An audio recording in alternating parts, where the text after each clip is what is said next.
These are makeup tips that honestly, I wish I knew earlier as a beginner when I first started learning how to do makeup, because these tips will honestly transform your makeup. So the first thing that I've been making sure of before applying any type of makeup, including primer, is making sure that my skin is clean. To do that, I've been using a facial pad. This has absolutely transformed the texture of my skin, making the makeup last on my skin way longer, and it just allows the other makeup products to blend together flawlessly. So I like to just use this facial pad all over my skin, and then there's usually dirt, impurities, previous makeup on the skin that's usually left on the pad, and this is indicating that my skin was not 100% clean. So this has totally cleaned all that. Now I'm ready for makeup. So after doing that, you want to go in with a moisturizer and a primer, and because I have dry skin, I'm gonna go in with one that is very hydrating. So I'm gonna use this Bobbi Brown Vitamin Enriched face base. So this has shea butter, it has vitamin C and vitamin E, so it's super hydrating. I feel like this is great for all skin types, especially dry skin, because it provides so much hydration for your skin, and it's also a primer at the same time. So it moisturizes your skin and it primes your skin. Making sure that my skin is extra hydrated has made my makeup last on so much longer than when my skin is dehydrated. And this is truly something I wish I knew earlier. If your skin is extra hydrated, your makeup lasts longer because you're feeding your skin the nutrients that it needs while you have the makeup on. So it does not absorb the makeup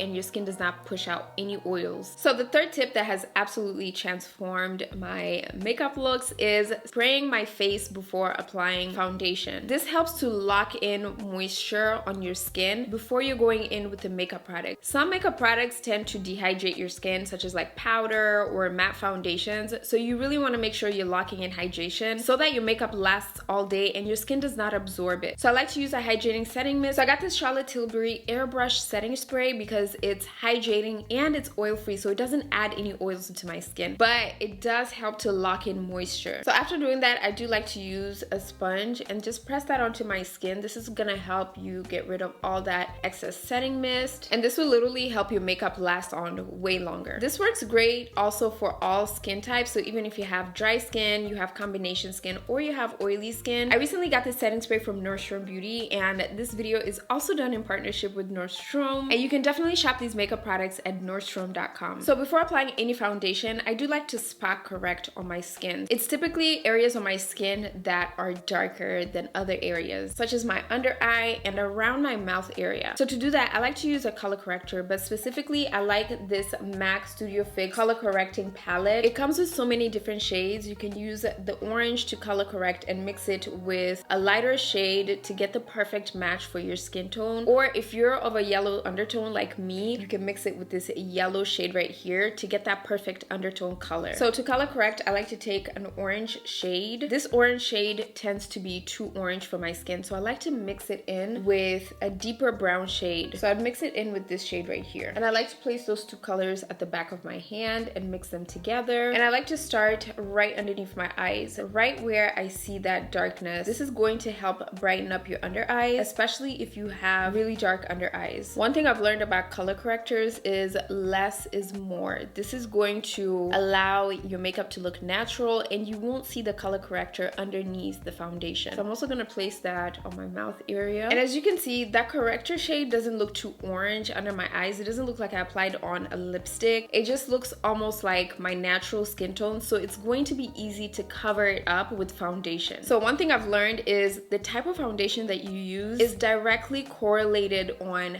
how it wears on your skin throughout the day. And I found that oil-free foundations wear so much better on my skin than like foundations with oils or foundations that are radiant. Even though I have dry skin, I wouldn't even have to set it with any type of powder. I've also found that these foundations are also great for oily skin, but you would have to set it with setting powder to make sure that it doesn't move on your skin. So my favorite oil-free foundation is this Clinique Stay Matte Oil-Free Foundation.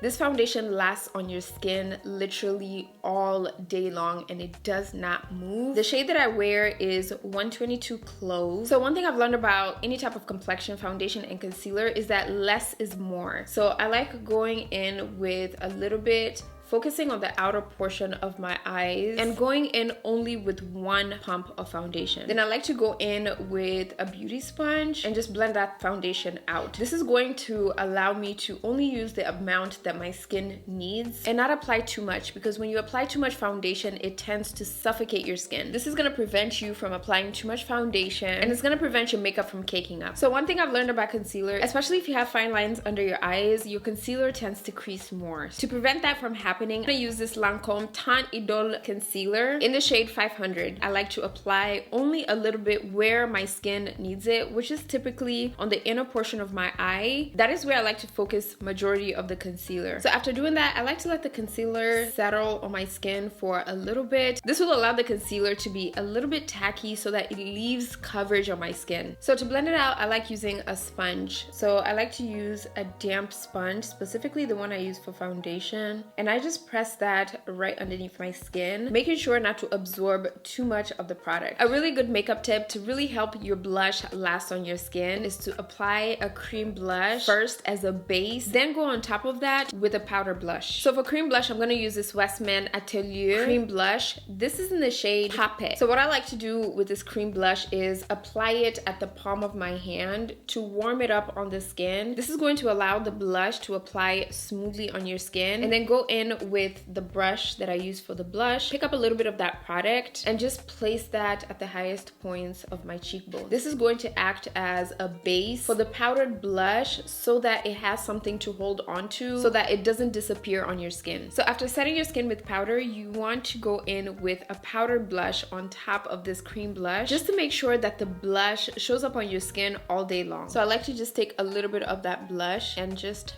pat that right where that cream blush is, and this is also going to allow you to set that cream blush. And those are all the makeup tips that honestly I wish I knew earlier. If you haven't catched up on my previous video, don't forget to watch it over here. I really hope this video was helpful, and I want to give a huge thank you to Nordstrom for partnering with me in today's video. All the products that I used today will be linked in the description box down below. But other than that, I will see you guys in my next video. KLJ, welcome to a channel where it's poppin'.